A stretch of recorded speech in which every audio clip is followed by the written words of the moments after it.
Have you ever met someone who couldn't be controlled?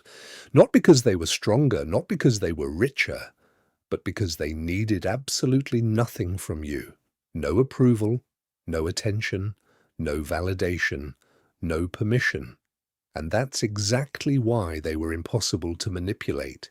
Here's a strange truth about human psychology. The most dangerous person in any room is rarely the loudest, the smartest, or the most aggressive. It's the person who has nothing to lose. Because the moment someone stops needing your approval, your praise, your money, your attention, or your permission, you lose the only leverage you ever had over them. And once you understand why, you'll never see power the same way again. Think about this. Imagine two employees. The first desperately needs his boss to like him. Every email makes him anxious. Every meeting feels like a test.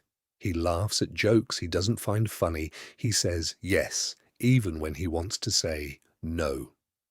Now imagine the second employee. She does excellent work. She's respectful, professional, but she's emotionally detached from the outcome. If she receives praise, great. If she receives criticism, she'll learn from it. If she's fired tomorrow, she'll find another opportunity. Who has more power? Most people would say the boss. Psychology says otherwise, because dependence quietly transfers power. The more you need something from someone, the more control they naturally have over you. This principle appears everywhere, in relationships, in business, in politics, in friendships, even in families. The person who needs less usually has more freedom. And freedom is the foundation of real power. But here's where it gets interesting. Humans are wired to seek approval. Thousands of years ago, belonging meant survival. Being rejected by your tribe could literally mean death. Your brain still carries that ancient software. Every like, every compliment, every invitation, every acceptance, it activates reward systems deep inside your mind. That's why rejection hurts physically.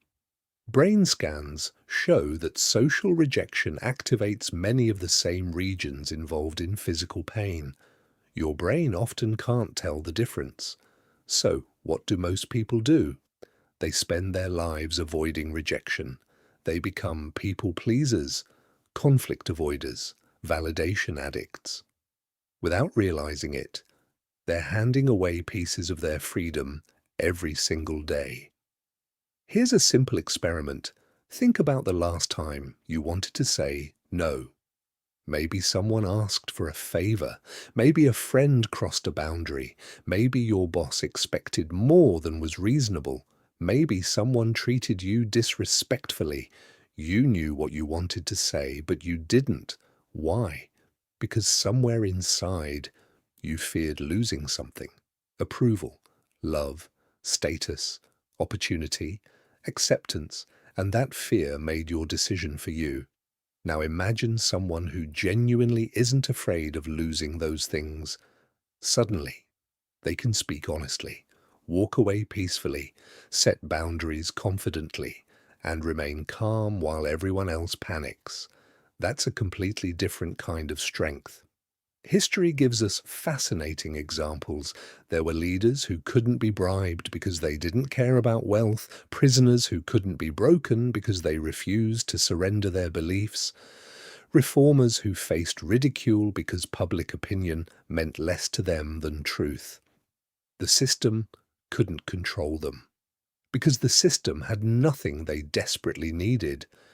This doesn't mean they felt no fear. It means fear no longer made their decisions. That's an important difference. Now let's look at modern life. Social media has created an economy built almost entirely on attention. Every notification whispers the same message. Someone noticed you. Someone approved of you. Someone agrees with you. Over time, many people stop expressing themselves honestly. Instead, they express whatever earns approval. Opinions become performances. Kindness becomes branding, success becomes comparison, identity becomes marketing. Without realizing it, people slowly exchange authenticity for applause. The scary part, it happens so gradually that most never notice. Here's a thought experiment. Imagine you wake up tomorrow. Every social media platform disappears. No followers, no likes, no comments, no view counts. Would you still pursue the same goals? Would you still dress the same, speak the same, create the same work? Or have your choices quietly become dependent on being seen? The answer reveals who is controlling your life. There's another layer most people never consider. Manipulation doesn't always look manipulative. Sometimes it looks like kindness. Sometimes it looks like praise. Sometimes it looks like opportunity. Imagine someone constantly tells you, "You're the only one I can rely on." Sounds flattering, until you realize they use guilt whenever you try to leave. Or someone says, "I just want what's best for you," until your decisions somehow always benefit them. Control often wears a friendly face because direct force creates resistance, emotional dependence creates obedience. That's why psychologically intelligent manipulators rarely attack your weaknesses. They create them. They make you believe you can't succeed without them, can't be happy without them, can't belong without them. The dependency becomes invisible, and invisible chains are the hardest to break. There's an old observation that says, if you want to know what controls you, look at what you're afraid of losing. It's surprisingly accurate. If you're terrified of losing status, status controls you. If you're terrified of losing money, money controls you. If you're terrified of losing someone's approval, that person controls you. Control rarely comes from force. It comes from attachment. Now, here's something paradoxical. People are naturally drawn toward those who aren't desperate. Think about conversations. Who seems more attractive? The person constantly trying to impress everyone, or the person who listens calmly, speaks honestly, and never chases attention? Confidence isn't loud, it's relaxed. It doesn't beg. It doesn't perform. It doesn't demand validation. It simply exists. Ironically, the less you chase respect, the more respect often finds you. Not because people enjoy arrogance, but because emotional stability signals strength. And humans instinctively recognize strength. This is why scarcity increases value. It's not just economics, it's psychology. Someone who's always available often becomes taken for granted. Someone who can walk away creates curiosity. Not because they're playing games, because genuine independence changes how others perceive them. But there's a dangerous misunderstanding here. Needing nothing doesn't mean caring about nothing. Those are completely different ideas. Some people hear this message and become emotionally cold, detached, cynical. They push everyone away. That's not strength. That's fear wearing armor. True independence isn't isolation, it's connection without dependency.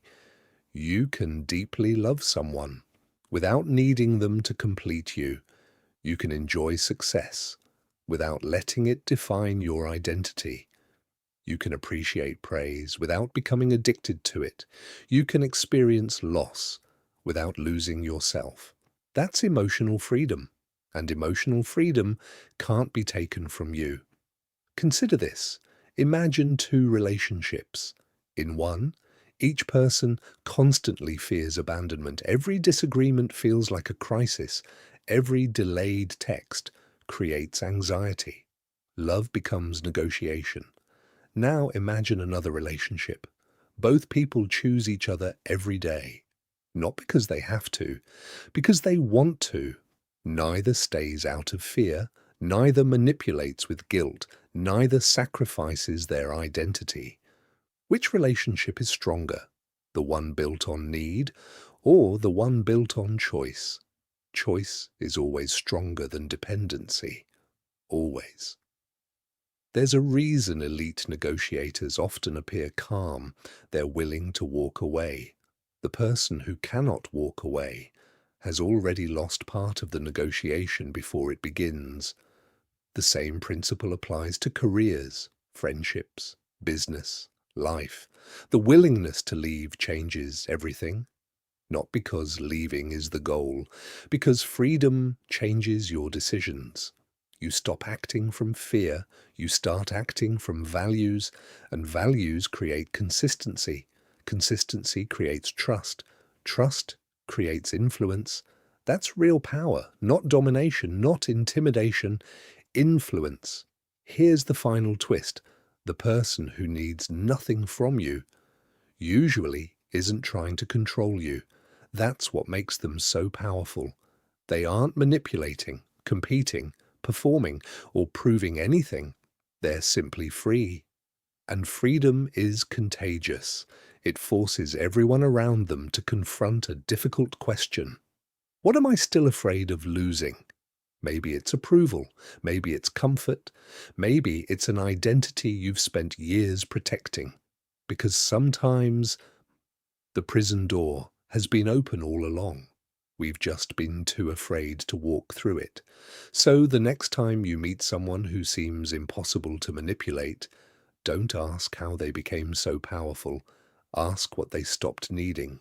Because in the end, the greatest form of power isn't having control over other people.